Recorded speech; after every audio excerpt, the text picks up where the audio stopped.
Welcome to the Berkshires Gone By, history and folklore about the westernmost and most beautiful county in Massachusetts. I'm your host, Brooke.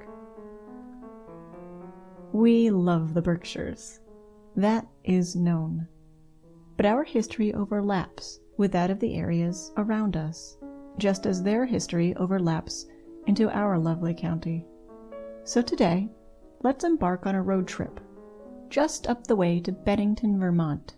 North County and Bennington are incredibly connected. Vermonters come south, and North County Berkshirites go north to reach shops and services they'd otherwise have to drive quite a ways to reach if they wanted to stay in their own state. But I'm getting sidetracked. This episode isn't about the kinship between these corners of our respective states. It's about a triangle. No, it's not really triangle-shaped. That's just a term for an area of mystery. This area is that which surrounds Glastonbury Mountain in the Green Mountain State Forest of Vermont, just northwest of Bennington. The strange history of this area starts early.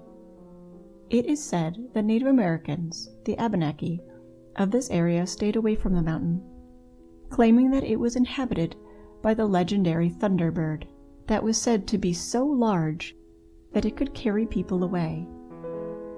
They also told tales of mysterious boulders that, if stood upon, could lose their solidity and suck people in.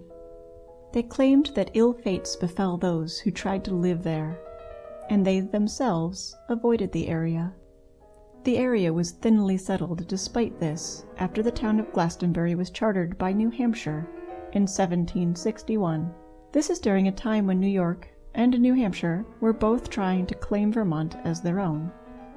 The main means of income in this small town was farming, but the soil was incredibly rocky, and hardly an inch of it was level. During the 1791 census, after Vermont had fought for its right to be its own entity and even become briefly its own country before Vermont became a state, only 6 families lived in the town. At the next census, it was recorded that 8 entirely different families had taken their place, and at the next census still, there was only 1 family left. 1872 was the first time anything really started to happen there. The population began to grow as people moved in to harvest the trees for their lumber that was used to build the nearby city of Bennington. They were employed by the Eagle Square Company. Others worked at the newly built kilns, numbering more than 20, in which they made charcoal that was used in iron production. Most of the coal was sent to Troy, New York. The larger village that housed most of its new industry was in the north part of town, called Fayetteville. At first, an attempt was made to build a plank highway, essentially a road made out of wood, to avoid the need to move the innumerable stones that would have had to be shifted in order to build a normal road, but the attempt was abandoned.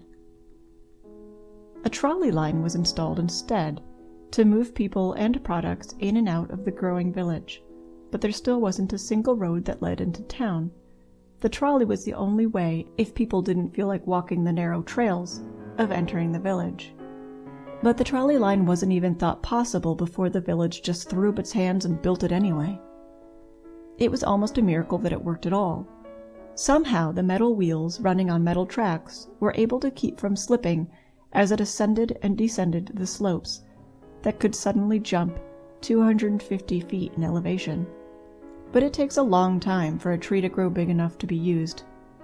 And by the late 1800s, all of the wood of size had been felled, and the little town dwindled back down to the struggling farmers. A few people with a little money in their pockets and an idea tried their hand at turning the town into a resort. The bunkhouses and the outbuildings used by the lumber company were turned into a grand hotel, a restaurant, and game rooms for guests. The first summer in 1898 was profitable enough, but the only way in and out of town was still that one trolley line. But visitors seemed to enjoy the ride. However, during the off-season, Just after the last great blizzard of winter, the weather warmed suddenly, and the resulting melting of the snow caused the creeks to turn into torrents. When this happens, it's called a freshet. It washed out the trolley bridges, thus destroying the one way in and out of the resort. The venture was no longer seen as fiscally viable after the additional costs of replacing them, and the buildings were left to rot after just one season in operation. In 1937, after decades of only being able to reach the town by footpath, the last 7 residents were given the news that their town was to be unincorporated by the state of Vermont. That doesn't mean that no one lives there today. Actually, as of the last census, 8 people lived in this unincorporated patch of the state, which is down from 16 people in the year 2000.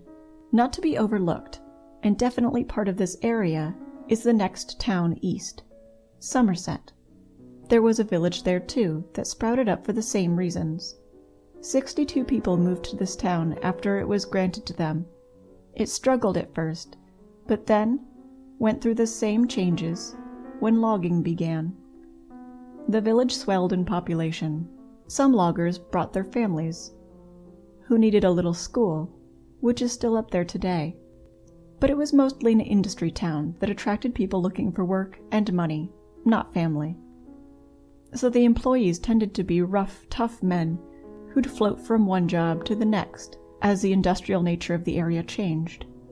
These men with money in their pockets also had a way of attracting the kinds of ladies looking to take it from them. It was a rowdy place for sure, but as with Glastonbury, there were only so many mature trees, and after they were all gone, so too were the jobs and the workers.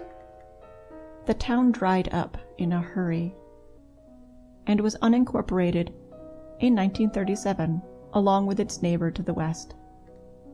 A while before its unincorporation, but after most people had already left, a massive dam was built in 1912, which held back a small river. The resulting body of water became the huge Somerset Reservoir, which is still used as part of a hydroelectric system today. In the 1950s, people were allowed by the power company to lease land to build summer cabins along the shore. But 10 years later, the company decided to cancel those agreements and set fire to all of the buildings. Today, as long as you're not facing the dam, which is massive, it's easy to imagine the area as untouched by man. This, however, is a complete daydream. Yes, nature will eventually take back anything that is left unattended. But these 2 towns were at one time both crawling with people that stripped them clean of their trees and then flooded what was left of Somerset. There are still ruins all over the area. Stone walls and foundations scattered throughout. The supports of some of the old summer cabins are still standing along the wooded shoreline, and the peaks of what were once hills still jet out of the water today as islands. Kayaking or canoeing, motorboating is only allowed at a slow speed of 10 miles per hour, through the reservoir is definitely a great use of a day. The old schoolhouse is open on certain days. The beautiful little cemeteries still lay along the roadside. The last census shows a whopping population of 3 residents in this unincorporated town as of 2010, though I read an article that says that may be down to 2. In terms of strange happenings, it seems that the natives weren't wrong. Long ago, occurrences began with strange lights. And then, almost by accident, a reporter looking to fill the pages of the North Adams, Massachusetts transcript on a rather uneventful news day embellished the story of a local ragged vagabond who was known to live a hermit-like existence up on Glastonbury Mountain. He'd been seen wandering along the roads of nearby Stamford, Vermont, just in the shadow of the Bennington Triangle, after emerging from the woods to acquire supplies. The reporter transformed that man into a much more intriguing story.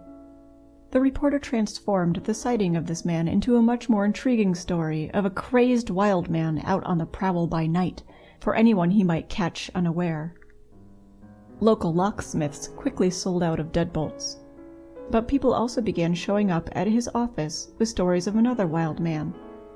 A 7-foot behemoth of a creature they'd all spotted at one time or another in the forest, covered in long, shaggy brown hair. It would howl terrifyingly at them before hurrying away into the woods. This creature had also been seen in Stamford, Vermont, and just across the state line in Clarksburg, Massachusetts. In 1892, a logger who'd worked in Glastonbury, Harry McDowell, who'd sometimes called himself William Conroy, was arrested when he turned himself into the police after running away to Norwalk, Connecticut. He told Captain Colgrove that he'd killed his acquaintance, John Crawley, on April 2nd, 1892, after they'd gotten into an argument while drinking. Loud voices had told him to bash the other man over the head with a log of firewood. This wouldn't be the last time he'd run, however. After being locked away in the Vermont State Asylum in the town of Waterbury, he'd flee captivity by hiding in a train full of coal. He was never seen again. And, in 1897, on the very first day of Vermont's very first hunting season, a man named John Harbour, of the nearby town of Woodford, was found dead in his camp at Bickford Hollow. He, his brother, and a friend had been hunting when he'd become separated from the others. A loud gunshot cut through the air, and John was heard shouting, "I've been shot!"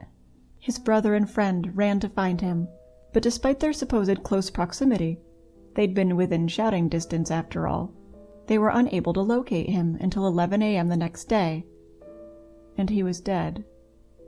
But he wasn't found where the evidence seemed to show that he'd been shot, and his still loaded gun was laying neatly beside him. There didn't seem to be any sign that he'd crawled to where he was found under a tree.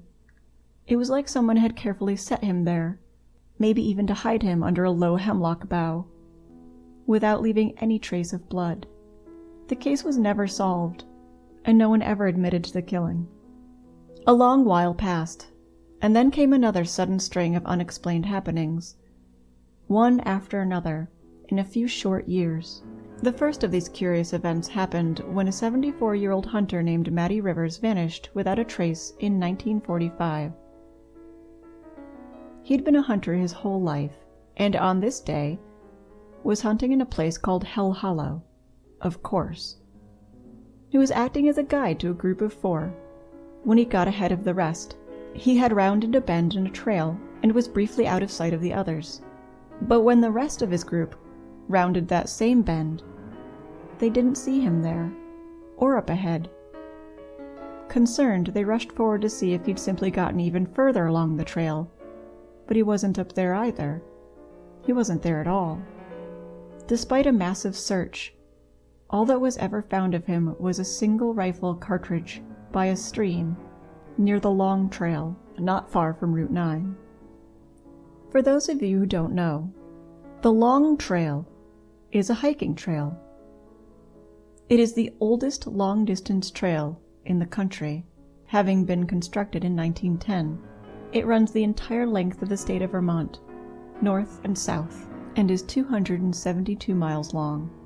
And the first peak it summits from the south is Glastonbury Mountain. In 1946, young Paula Weldon had finished her shift working at the Bennington College lunchroom. She was also a student at the college. She returned to her dorm and told her roommate that she was going to get some fresh air and perhaps even take a short walk in the woods along a section of the Long Trail. She didn't bother changing her clothes, though, and remained dressed in what she had worn all day. Light day clothing, but nothing suitable enough for a long hike in the dark.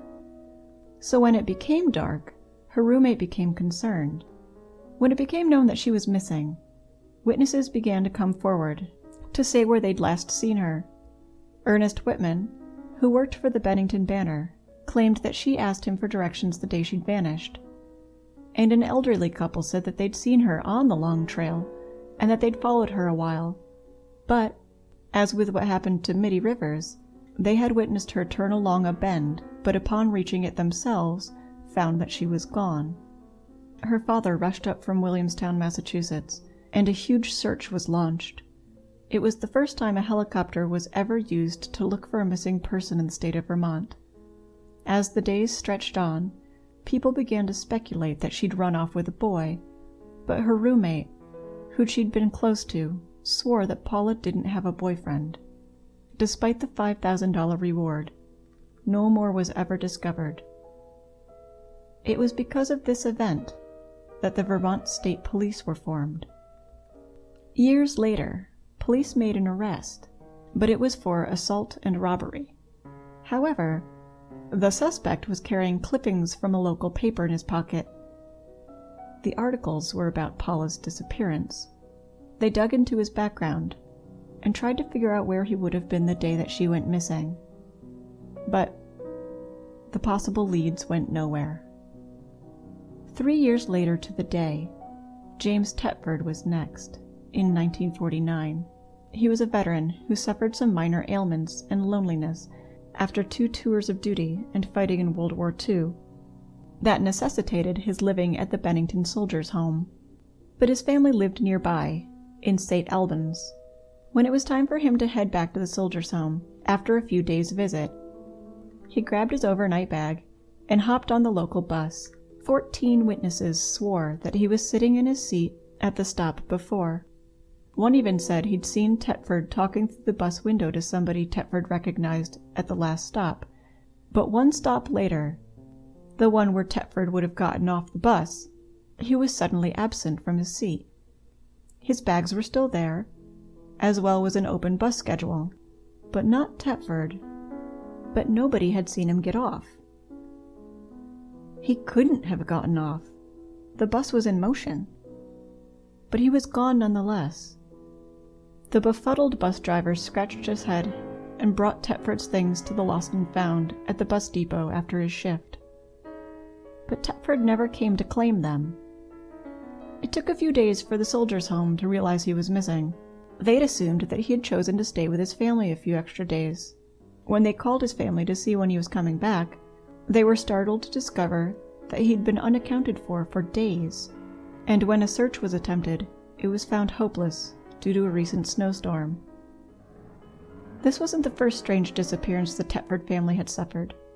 Tetford had been married to a much younger woman named Pearl, but when he returned from war, he found that his then home in Fletchertown, Vermont, was abandoned, and that she was gone.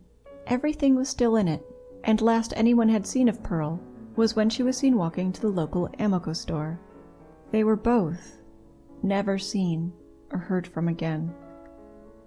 In the fall of 1950, Paul Jepson, age 8, was waiting his mother's truck for about an hour while she was tending to her friend's pigs, which were kept at the local dump, where Paul's parents were sometimes paid to do tasks. She fed and watered the animals, and when she was finished, returned to the truck. But Paul was gone. She began calling his name and did a quick search of the property, but he was nowhere to be found. She hurried to alert the police, and a search was undertaken. A witness saw a boy wearing a red jacket walking along the road. However, this was 1950, and seeing a young kid walking alone, perhaps to a friend's house, was normal. A famous bloodhound tracked the boy's scent to about the same spot that he was last seen, but then lost the trail. Paul's father said that for a while his son had expressed a desire to go up to the mountain. The parents waited for weeks, but nothing was ever found of their son. Soon, rumors started to turn sour, and whispers stated that the parents had fed the boys to the pigs to get rid of him. Outraged, heartbroken, and overwhelmed, Paul's parents stopped talking to reporters and the police, and with time, the case went cold. Only 17 days later, Frida Langer, aged 53, and her cousin, Herbert Elsner, were camping and hiking around the Somerset Reservoir.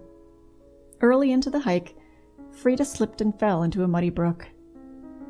She told Herbert to wait where he was, and she'd run back to camp and change quickly, and meet back up with him in no time. Herbert waited, and waited, and waited, and finally began to worry, so he started back to camp. But he didn't find Frida along the trail, and when he reached the camp, he found her things untouched. The wet clothes he had last seen her wearing weren't even there. She hadn't changed out of them, which means she never made it back. Herbert went for help, and yet another huge search was launched.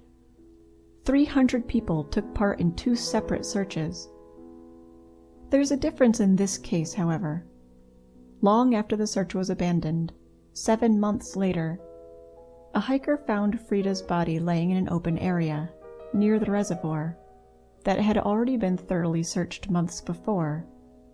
But after spending so long in the elements, a cause of death could not be determined. Things quieted back down after that, and life around Glastonbury Mountain and in the town of Bennington returned to its peaceful norm. But the mysteries have remained. What are some explanations? Well, there used to be villages up in those woods, and where there were villages, there are wells. It's easy enough to leave the trail for a moment, perhaps to answer the call of nature, and step into a hidden well, with little chance of escape. Some people will claim that there are no more mountain lions in New England, that they were all hunted out of existence a long time ago. But ask a few people around here if they've ever seen one, and you'll see that many have. Mountain lions commonly kill animals as big as deer, animals about the size of people, and they keep their kills high in trees, to nibble on as they please. People conducting a search might not think to look up while trying to find a human. One man-eating mountain lion? Grabbing people over the span of a few years? It's definitely possible. About Paula. Maybe Paula never meant to come back.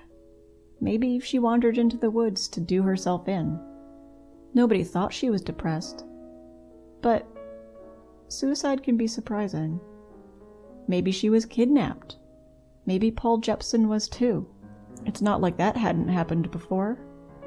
Only 40 miles away in Lebanon Springs, 10 years before, 22-year-old Catherine Hull was hitchhiking, but never made it home. Her skull was discovered 7 years later, close to where she was last spotted. The case was never solved.